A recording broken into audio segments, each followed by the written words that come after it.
মাননীয় স্পিকার, আমাকে এই মহান সংসদে কথা বলার সুযোগ করে দেওয়ার জন্য। মাননীয় স্পিকার, আমি প্রথমেই মহান রবের প্রতি শুকরিয়া জ্ঞাপন করছি, যিনি মজলুমদের পক্ষে রাজপথের প্রতিবাদী কণ্ঠস্বর থেকে মহান সংসদে সংসদ সদস্য হিসেবে জনগণের হয়ে জনগণের কথা বলার সুযোগ করে দিয়েছেন।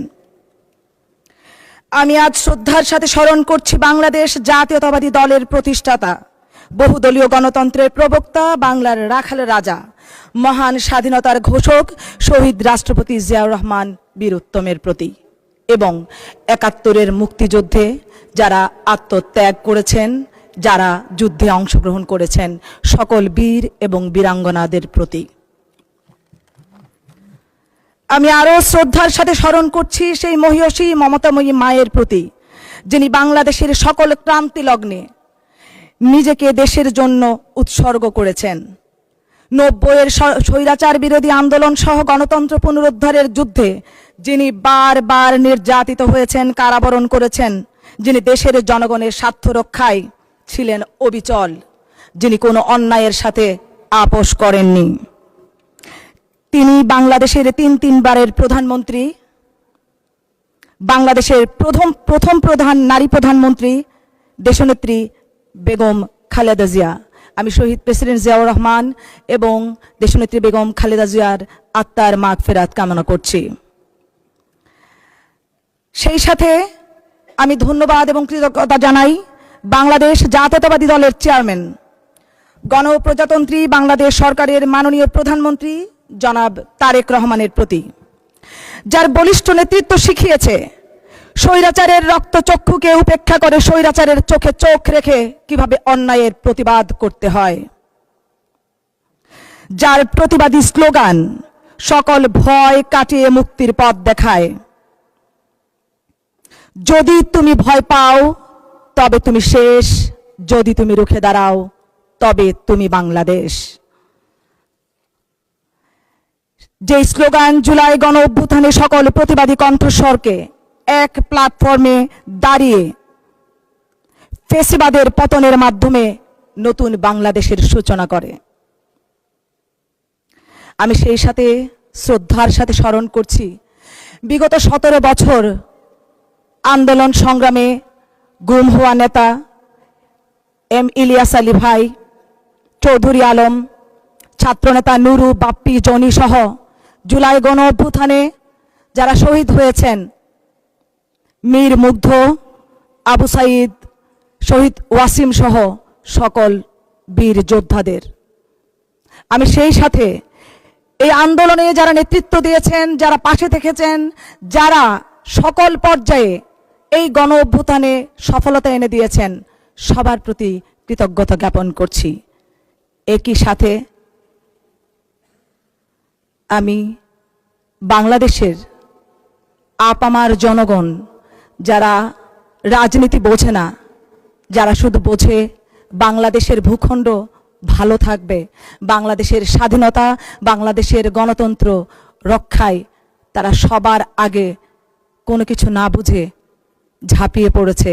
তাদের অনেকেই তাদের জীবনে জুলাই যুদ্ধে উৎসর্গ করেছে। আমি তাদের প্রতি বিনম্র শ্রদ্ধা জানাচ্ছি। মাননীয় স্পিকার, 2026-27 অর্থ বছরের যে বাজেটটি করা হয়েছে, এটি কেবল একটি বাজেট নয়, এটি একটি যুগান্তকারী যুগোপযোগী বাজেট, যেখানে বাংলাদেশের প্রায় সকল পর্যায়ের মানুষের কথা বিবেচনায় আনা হয়েছে।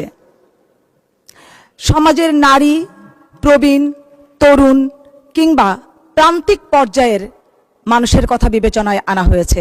আমি মনে করি এই বাজেটটি যদি প্রণয়ন হয়, বাস্তবায়িত হয়, তাহলে 18 কোটি জনগণের স্বপ্ন পূরণ করবে ইনশাআল্লাহ।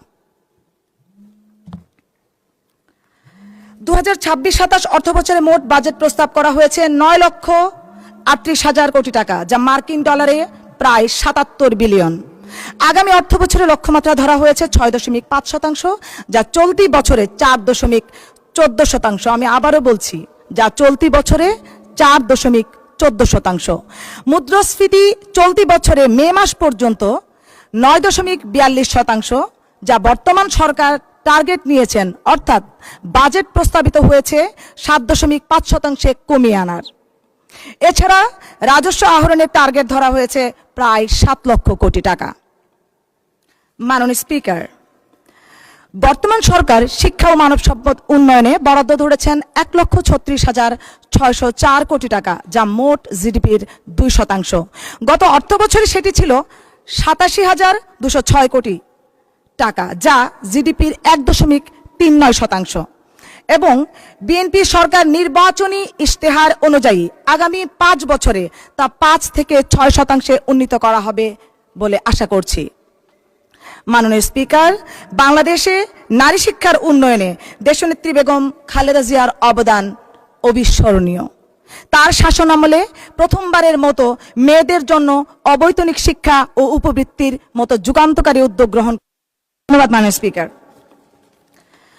মাননীয় স্পিকার, এখানে যে বাজেট করা হয়েছে সেই বাজেটে নারীদের কথা মূল্যায়ন করা হয়েছে, অর্থাৎ আমরা যারা বাংলাদেশে তরুণ প্রজন্মের নারীরা যারা উদ্যোক্তা হওয়ার কথা স্বপ্ন দেখছে, যেই নারীরা শিক্ষিত উচ্চ শিক্ষা গ্রহণ করার কথা চিন্তা করছে, যেই তরুণরা শুধুমাত্র একটি গণ্ডির মধ্যে নয় তারাও বিনিয়োগে আগ্রহী হতে যাচ্ছে, তাদের জন্য এই বাজেট। এই বাজেটে আরও রাখা হয়েছে আমাদের প্রবীণ যারা 60 ঊর্ধ্ব 65 ঊর্ধ্ব যারা, তাদের কথা বিবেচনায় আনা হয়েছে। এখানে বাংলাদেশের প্রত্যেকটি পর্যায়ে কিভাবে সম্পদের সুষম বন্টনের মাধ্যমে আমার দেশের মুদ্রাস্ফীতি কমিয়ে অর্থনৈতিক গতিশীলতা আনা যায় সেটি বিবেচনায় আনা হয়েছে। মাননীয় স্পিকার, আমরা এখানে অনেকগুলো ডাটাই দেখেছি বিগত অর্থ বছরে যেই বাজেট করা হয়েছে যেই সেক্টরে, তার চেয়ে অনেক গুণ বেশি বাজেট ধরা হয়েছে বর্তমান এই অর্থ বছরে, এবং আমি বিশ্বাস করি তা যদি বাস্তবায়ন হয় তাহলে অবশ্যই বাংলাদেশ উন্নতির শিখরে পৌঁছে যাবে খুব শীঘ্রই। তবে একটি কথা আজকে বলতে চাই মাননীয় স্পিকার, এত চমৎকার বাজেট দেওয়ার পরে সারা বাংলাদেশ যখন সেটিকে সাদরে গ্রহণ করছে তখন আমরা বিভিন্ন মিছিল মিটিং দেখছি, যেটা দুঃখজনক। আমরা একটি কথা বলতে চাই, বিরোধিতার জন্য বিরোধিতা নয়, সমালোচনার জন্য সমালোচনা নয়। আমরা একটা কথা আবারও বলতে চাই, সেটি হচ্ছে আমরা যদি গণ অভ্যুত্থানে এক কাতারে দাঁড়িয়ে এই বাংলাদেশকে সুন্দরভাবে বিনির্মাণের স্বপ্ন দেখি, তাহলে এই বাজেটকে সফল করার জন্য আমরা সবাই একসাথে দাঁড়িয়ে একসাথে কাজ করি। এই জন্যই বলবো আপনার